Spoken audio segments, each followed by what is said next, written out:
Cette émission est une présentation de Sport Québec.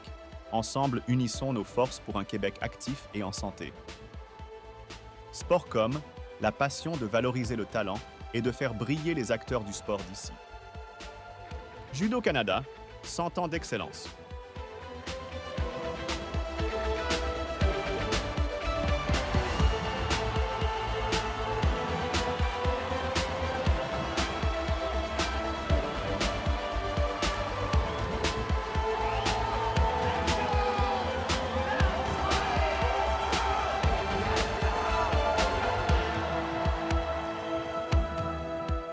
Bonjour et bienvenue à Rendez-vous sportif, l'émission dédiée au sport pratiqué chez nous et qui veut mettre en vedette les athlètes québécois et canadiens. Aujourd'hui, nous allons nous diriger sur les tatamis mis en place au Centre Pierre Charbonneau dans le cadre des championnats canadiens ouverts de judo. Ce sport qui est pratiqué partout dans le monde a été introduit aux Jeux olympiques en 1964 aux Jeux de Tokyo. Nous vous présentons aujourd'hui les finales de la catégorie senior où les meilleurs espoirs canadiens se donnent rendez-vous pour tenter de mettre la main sur la médaille d'or de leur catégorie respective.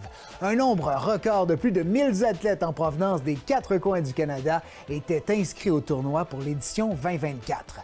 Dans les prochaines minutes, nous allons vous présenter les catégories de poids légers. Préparez-vous à des mouvements rapides et spectaculaires.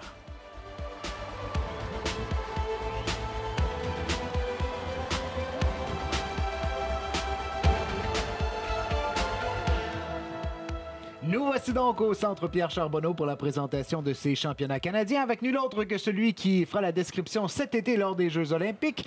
À l'analyse, Patrick Esparbès, directeur général adjoint de Judo Canada. Bonjour Patrick. Bonjour Jean-Philippe. Alors aujourd'hui, on se déplaçait du côté du Centre Pierre Charbonneau. Plus de 1000 athlètes se sont donné rendez-vous pour cet événement bien spécial, les championnats canadiens ouverts de judo.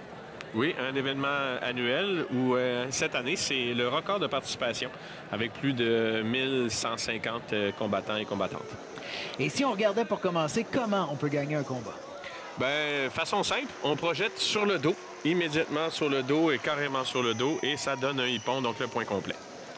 Il y a aussi des demi-points qui peuvent s'additionner. 2 demi-points donnent un hippon, donc la victoire. Oui, et là, il faut que l'adversaire tombe les épaules à 90 degrés avec la surface de combat. Et donc, parfois, l'angle est difficile à analyser. On a besoin des reprises vidéo, mais généralement, on finit par s'en sortir. Et il y a aussi d'autres façons de gagner au sol. On a vu immobilisation, 10 secondes, ça donne un demi-point, 20 secondes, un point complet, des étranglements qu'on vient de voir. Et maintenant, clé de bras, c'est les 3 façons de gagner au sol. Et c'est assez automatique.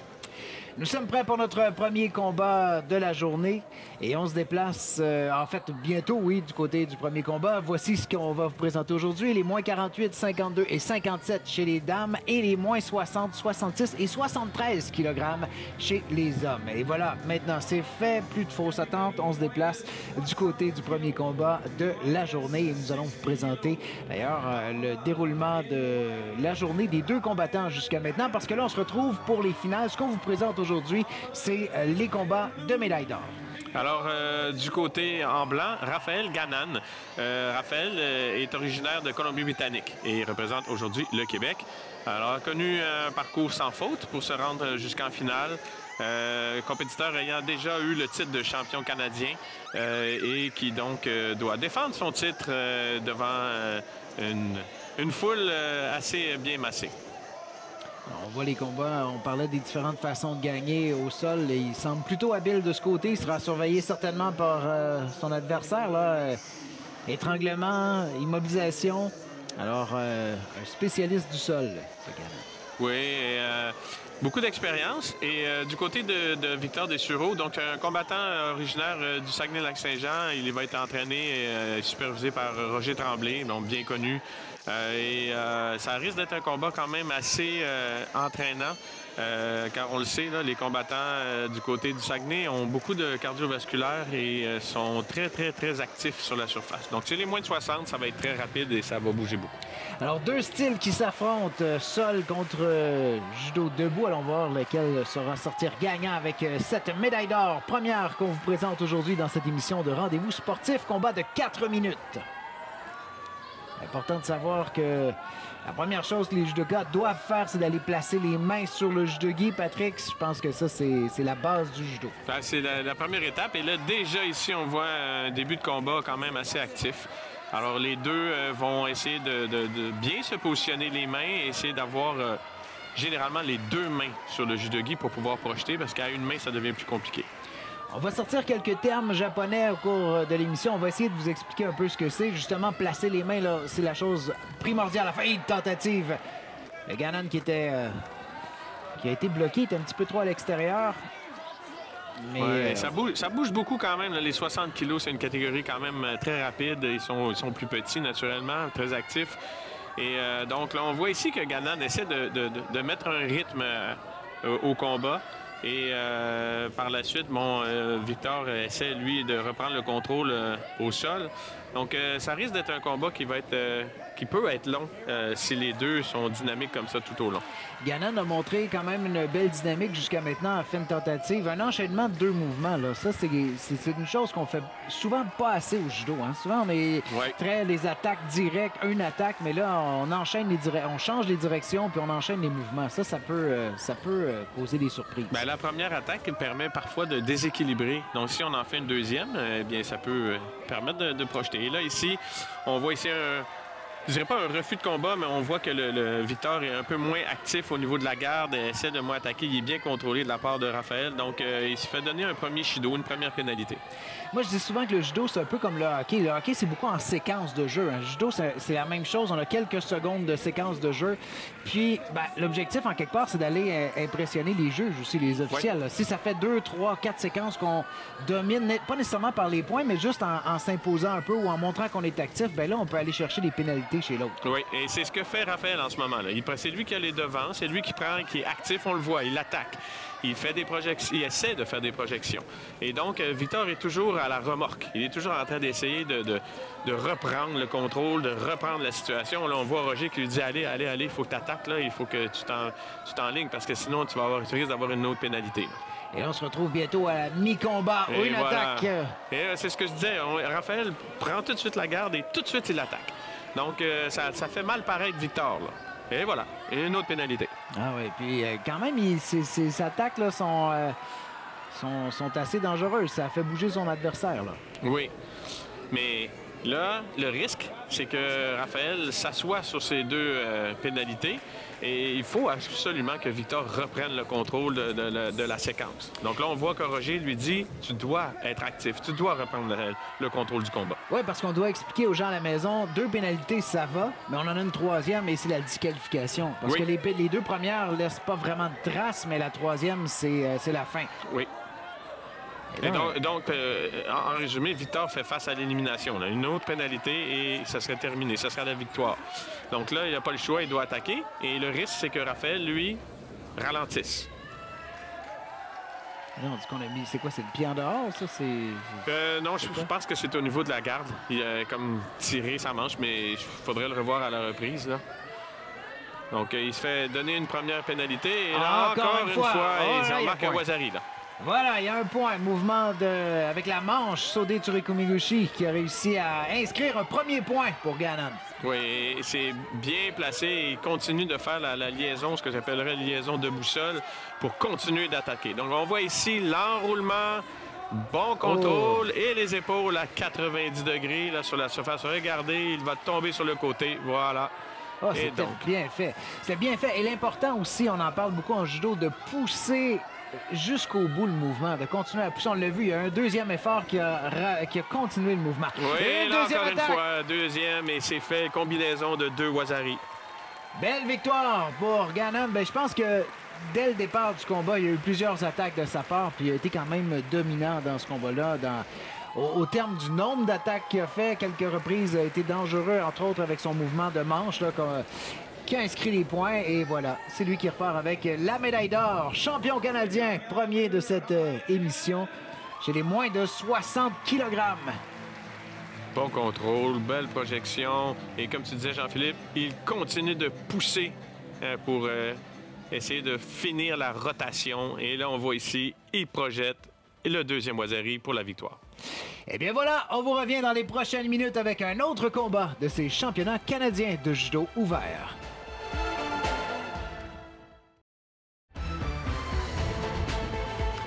De retour à ces championnats canadiens ouverts présentés au Centre Pierre Charbonneau à Montréal. Plus de 1100 athlètes qui étaient réunis pour cet événement. Et là, on se retrouve avec les grandes finales du côté des seniors, moins 48 kg. Alors, deux jeunes Québécoises, Marie-Lune Turmel et Heidi Kwak, qui vont s'affronter en finale. Elles s'affrontent assez régulièrement dans les compétitions. Donc, très intéressant. Elles ont eu toutes les deux un parcours sans faute. Et elles sont vraiment très expérimentées. Donc, elles font beaucoup de compétitions et ça risque d'être un combat quand même assez intéressant. Marie-Lune, très forte au sol. Heidi, plus du combat debout. Donc, on va voir qu'est-ce qui va se passer avec la journée. On travaille quand même souvent. Je trouve que quand même, dans les images qu'on vient de voir, en tout cas, il y a une représentativité assez grande du sol. Au niveau international, on en voit un peu moins parfois. Est-ce que c'est parce qu'au Canada, on développe un peu plus ça? Ou? Non, je dirais qu'à l'international, il y a quand même un temps limite et ils sont quand même assez expérimentés pour fermer beaucoup plus le combat, donc d'empêcher que la suite se continue au sol. Oui, parce que les arbitres, eux autres, doivent laisser travailler, dans le fond, tant qu'il y a une évolution. C'est ça. Exact. Et là, on voit, le combat est commencé. Alors, c'est parti sur les chapeaux de roue, comme on dit. Déjà, on voit Marie-Lune qui essaie de travailler au sol et de faire un étranglement. Et Heidi va devoir être très, très prudente au sol avec Marie-Lune.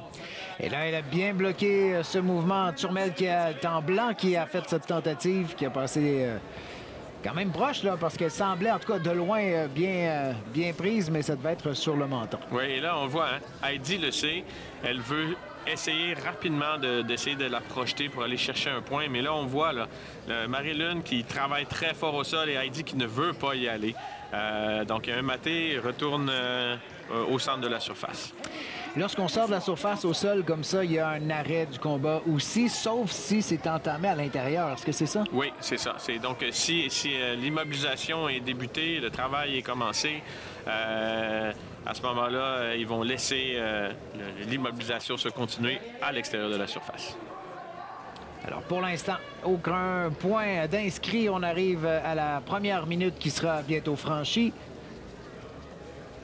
Et là, on voit encore Heidi. C'est elle qui amorce l'attaque debout, mais tout de suite, rapidement, Marie-Lune, reprend le contrôle au sol et elle ne laisse pas Heidi se relever. Elle va tout de suite faire une liaison et essayer de passer Et ça peut devenir dangereux là, pour Heidi avec le temps.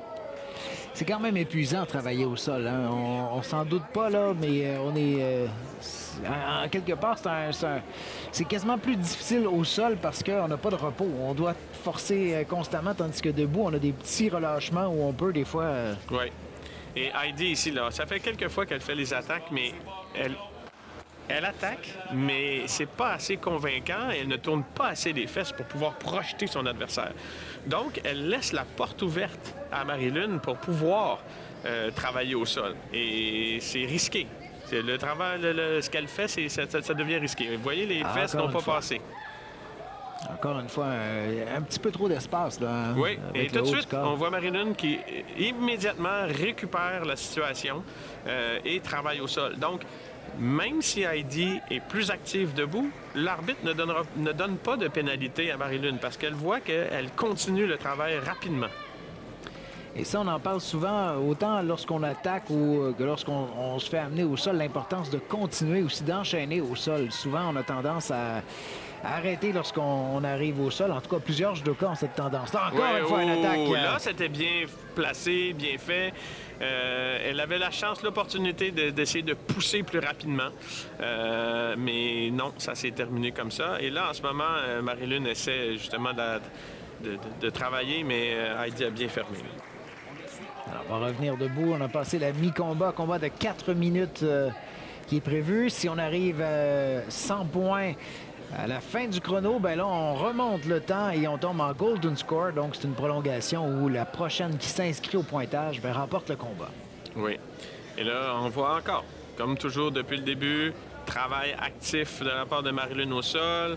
Essaie de bien contrer le ramasser. Oh, ça, c'est dangereux si elle réussit à reprendre le contrôle. Non, elle l'a perdu, mais elle continue. Elle n'arrête pas. Elle continue d'essayer de construire au sol. Elle essaie de retourner son adversaire. Là, elle travaille très fort. Et on voit que c'est tout près. Oui, c'était tout près, là, encore une fois. Heidi qui a réussi à se retourner sur le ventre, mais quel travail de Turmel qui, depuis le début du combat, elle travaille au sol et a fait plusieurs tentatives. Là, étranglement, immobilisation, passé près aussi à un moment donné de faire une clé de bras. Donc, elle a tout essayé au sol jusqu'à maintenant. Et là, il va falloir que...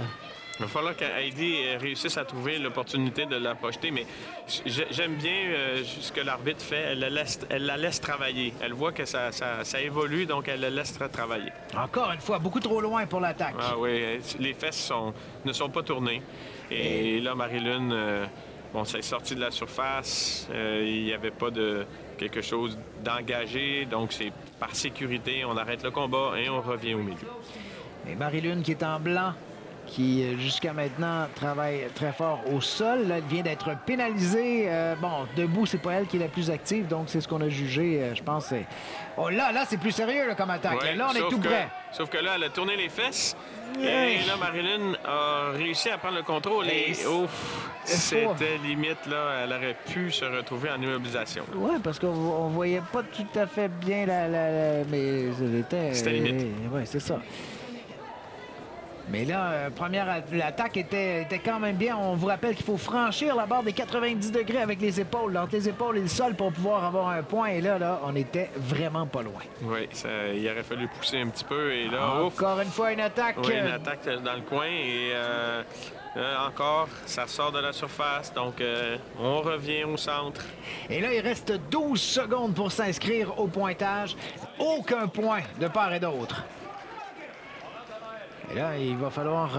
La condition physique va jouer un rôle ici. Là. Ah oui, et comme on en parlait, pour ce qui est de Turmel au sol, là, ça devient exigeant. Une attaque ici! Là, oui! Elle a réussi à placer une projection et pousser vers la fin. Et donc, dans les dernières secondes, elle a réussi à tourner les épaules et à pousser avec les fesses. Et là, on demande la reprise vidéo pour être bien certain d'avoir vu la projection avec l'épaule à 90 degrés. Ah oui, parce que là, un combat extrêmement serré. Marie-Lune Turmel qui a travaillé très fort tout au long du combat, mais surtout au sol. Beaucoup d'attaques de Heidi Kwak en bleu. Et c'est finalement Turmel qui a réussi à s'inscrire au pointage, mais debout. Et c'est confirmé. Eh bien voilà, quelle belle façon de gagner à quelques secondes de la fin du combat.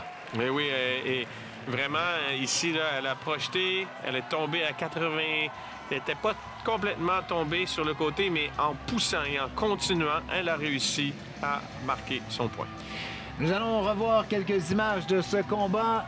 L'attaque qui a réussi à lui faire un point, elle avait quand même...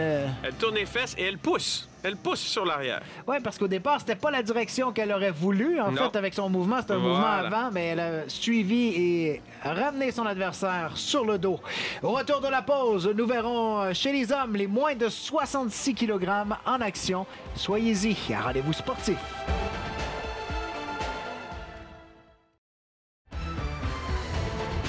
Nous voilà de retour et maintenant, nous allons aller voir les hommes chez les moins de 66 kg à ces championnats canadiens ouverts de judo qui étaient présentés au Centre Pierre Charbonneau. Et voici nos deux combattants. Ah, vraiment, une journée qui se termine bien pour Loane Lebris, qui fait sa deuxième finale dans le week-end et qui pourrait aller chercher un deuxième titre de champion canadien. Donc, il avait été chercher un titre chez les plus jeunes. Et donc, il est en devenir en développement. Il est le fils de l'entraîneur provincial de la Colombie-Britannique, Jérémy Lebris, ancien entraîneur national pour le Canada. Donc, ça va être très intéressant. Et il rencontre de l'autre côté l'expérimenté de Cardaillac, qui, lui, a déjà fait plusieurs finales de championnat canadien, fait plusieurs compétitions internationales. Donc, ça promet une belle finale entre les deux. Oui, Lebris qui nous a montré de beaux combats depuis le début de ses préliminaires, des combats spectaculaires. Et oui.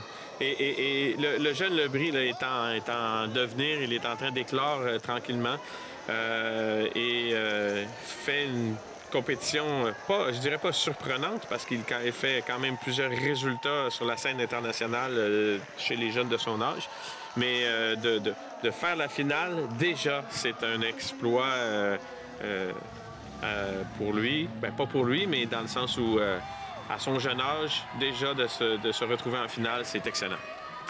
Alors là, voici cette finale des championnats canadiens. On est chez les moins de 66 kg. 4 minutes qui séparent ces deux combattants de la médaille d'or. Ouais, alors ici,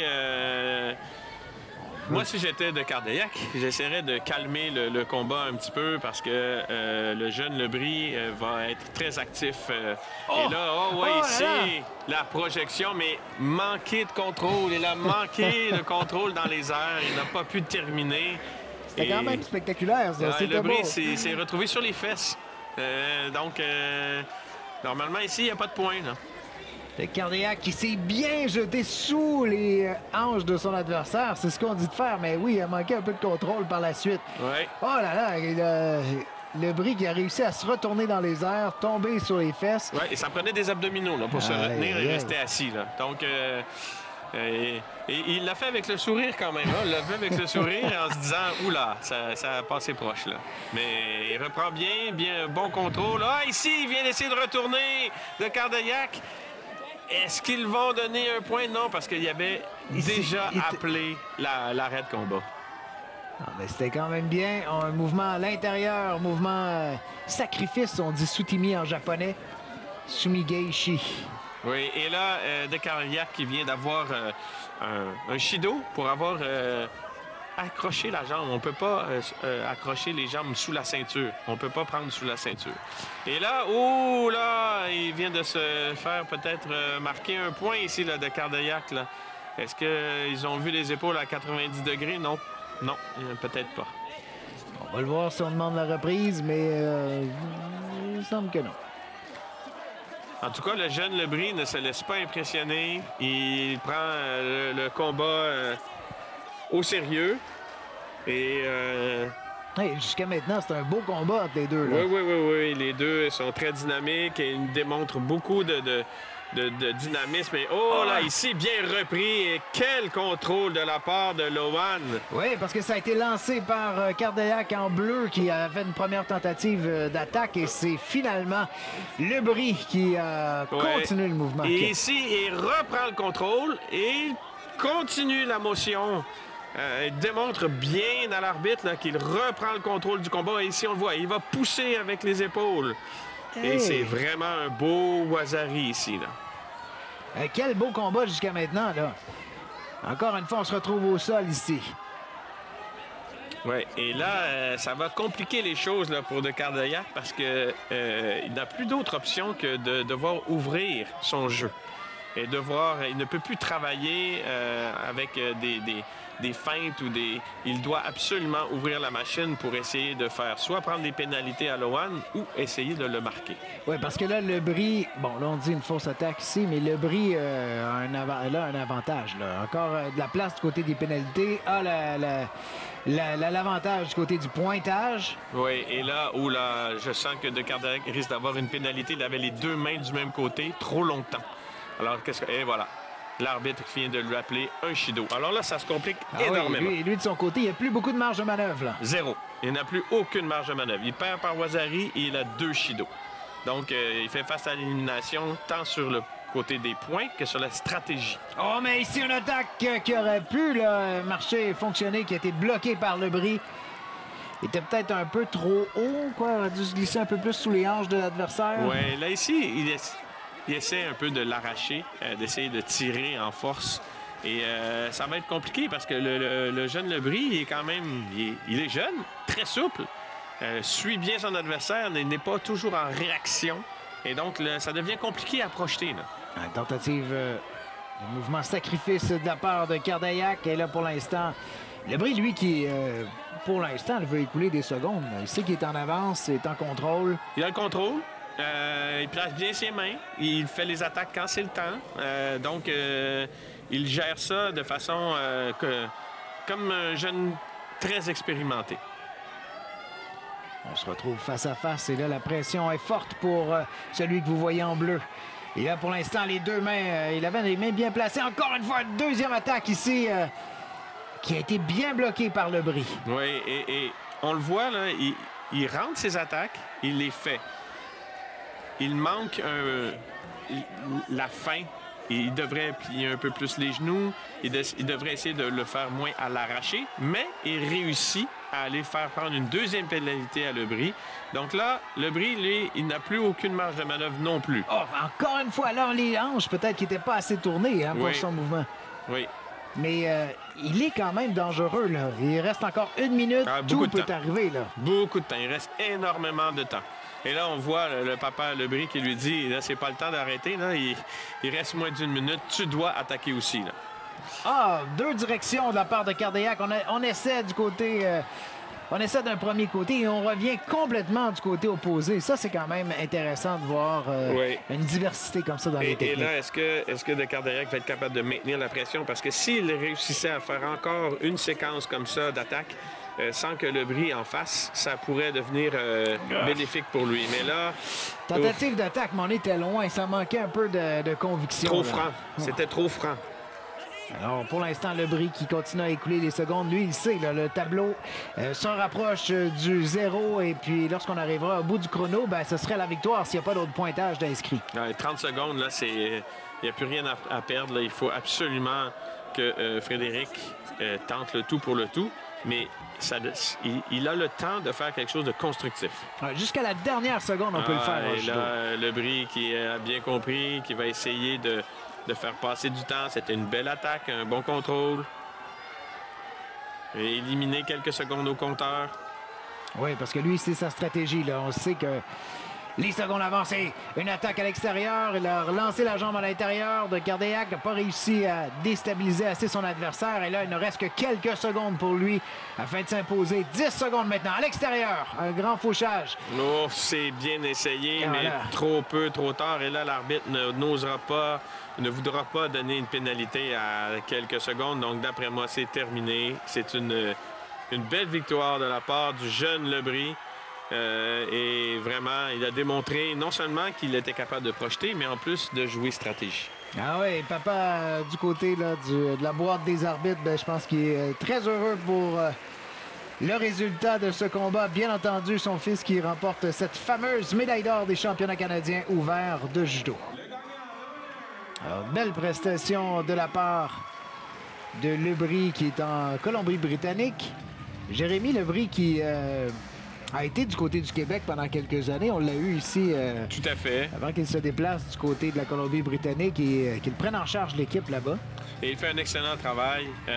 Et là, on le voit, le jeune là, qui signifie, c'est son 2e titre de la fin de semaine. Donc, double médaillé d'or pour le championnat canadien. Une solide performance de la part du jeune Lohan Lebris. Alors, très beau week-end pour lui. Nous allons regarder comment s'est passé ce combat. Il y a eu de belles attaques là, des deux combattants dans ce combat-là. Et bon, du côté de Cardaillac en bleu qu'on le voit, là, les attaques ont été quand même bien menées, mais manquaient de contrôle. Puis là, ici, on voit le point qui a été inscrit justement suite à une attaque qui n'a pas su mener jusqu'à la fin. Voilà le résultat, donc, médaille d'or pour Lebris du côté de la Colombie-Britannique. On vous revient avec d'autres combats chez les moins 52 kg.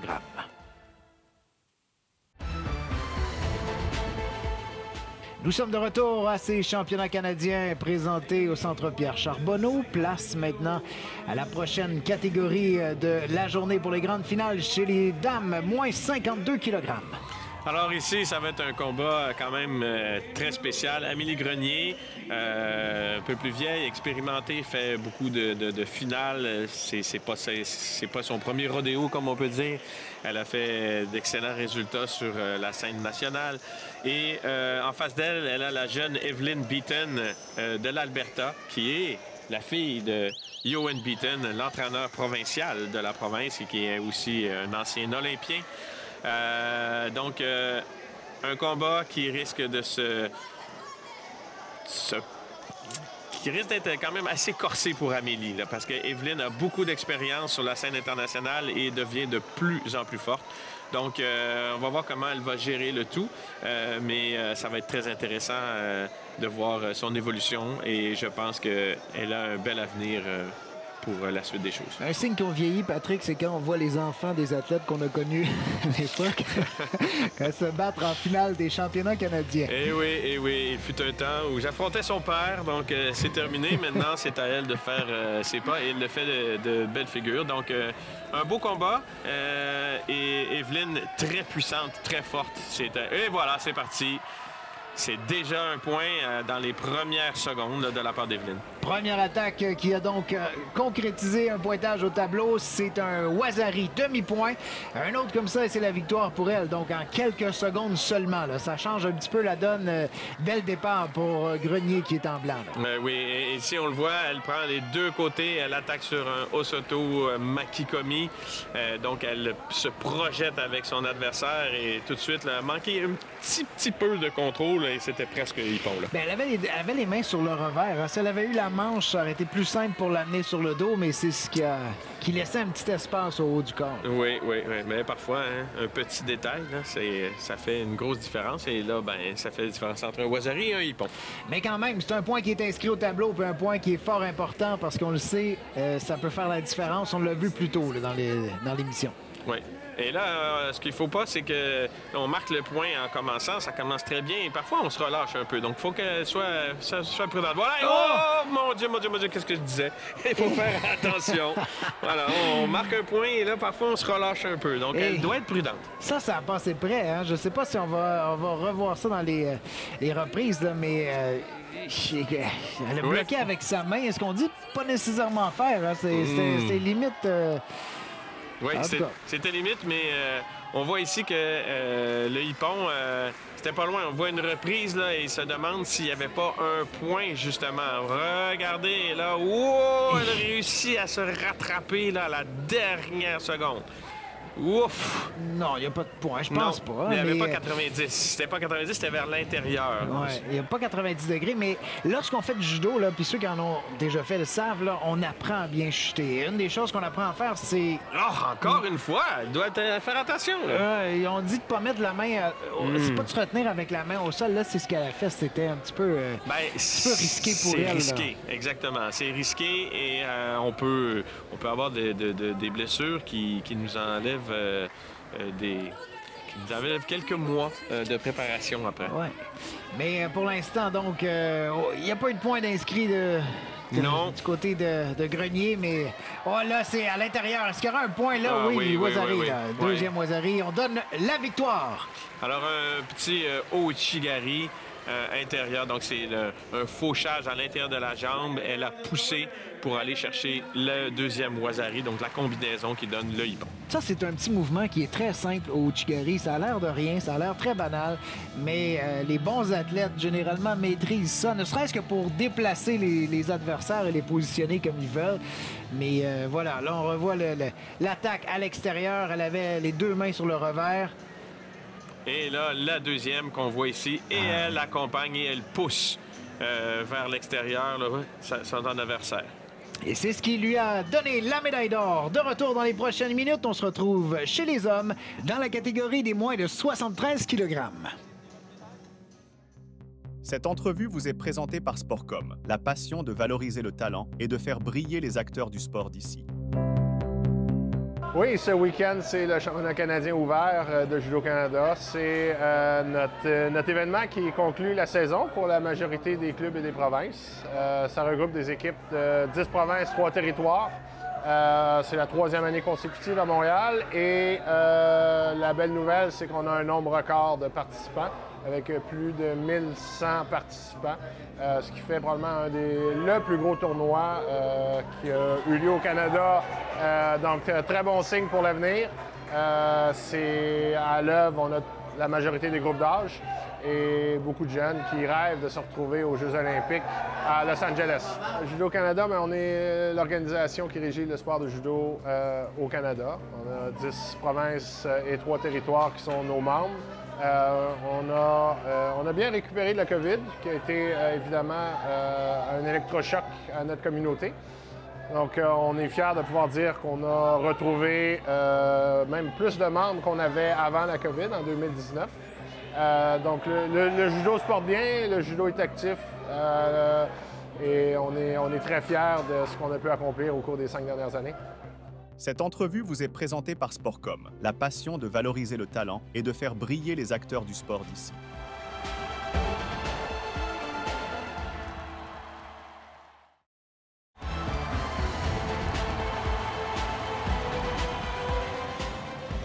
Nous allons maintenant nous déplacer chez les hommes, moins de 73 kg.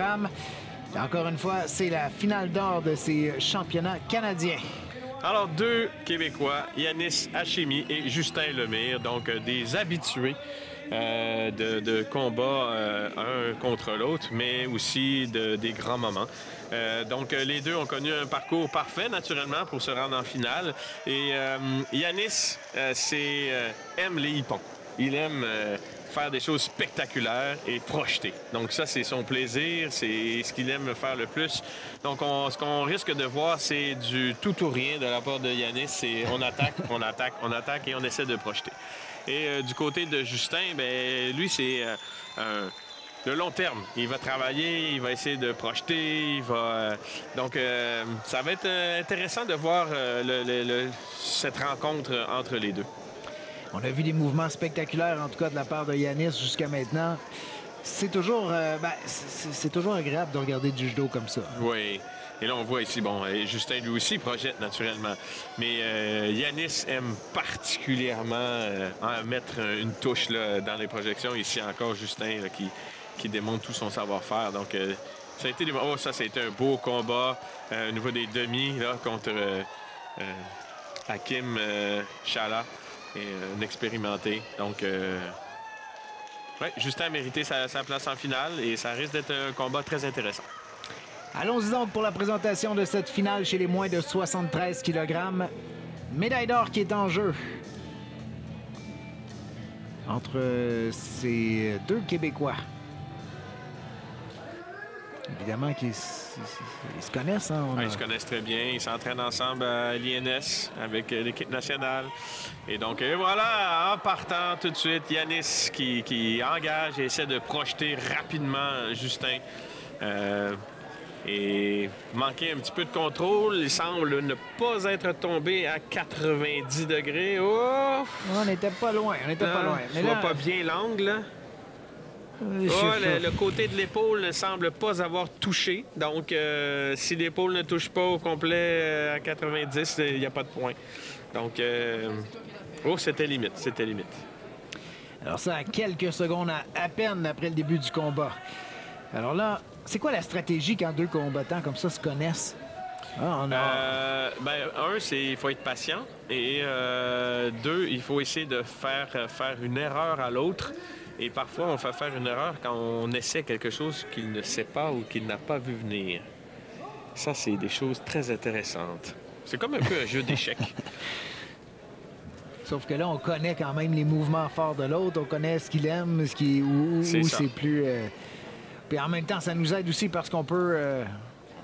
on peut plus aisément voir venir ce que l'autre pourrait essayer de faire, mais en même temps, ça a deux côtés à cette médaille. Exact. Mais là... ce qu'il faut voir, c'est que le combat va se passer de façon stratégique. Là, ici, on voit encore une deuxième pénalité à Yanis, mais non, elle est retirée par l'arbitre immédiatement.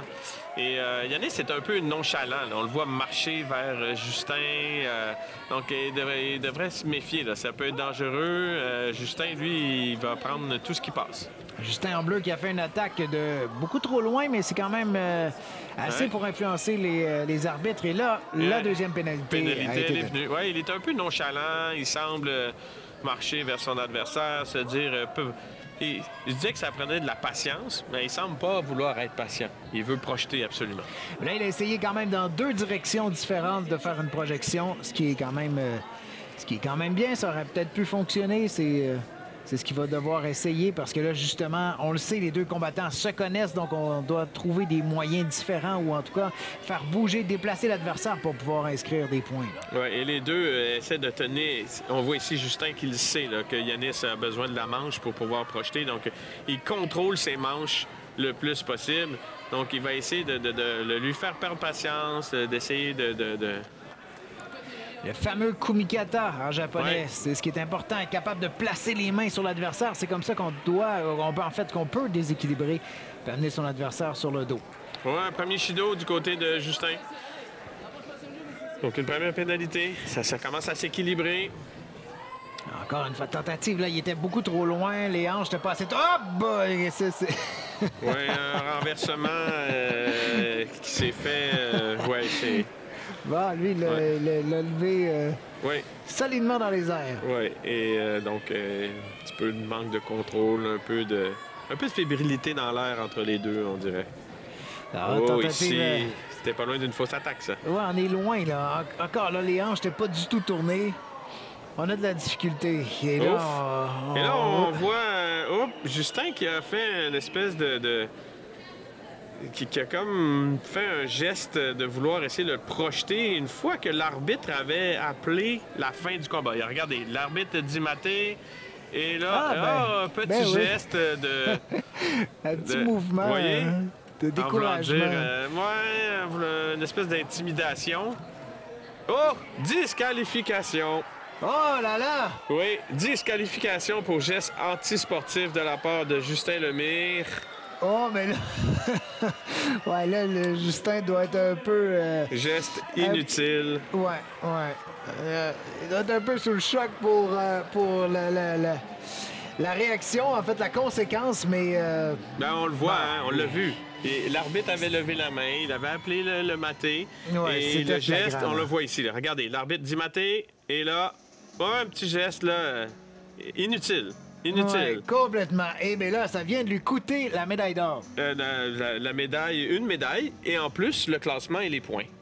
Oh là là, toute une conséquence pour cette fin de combat. De retour avec notre dernier combat du jour.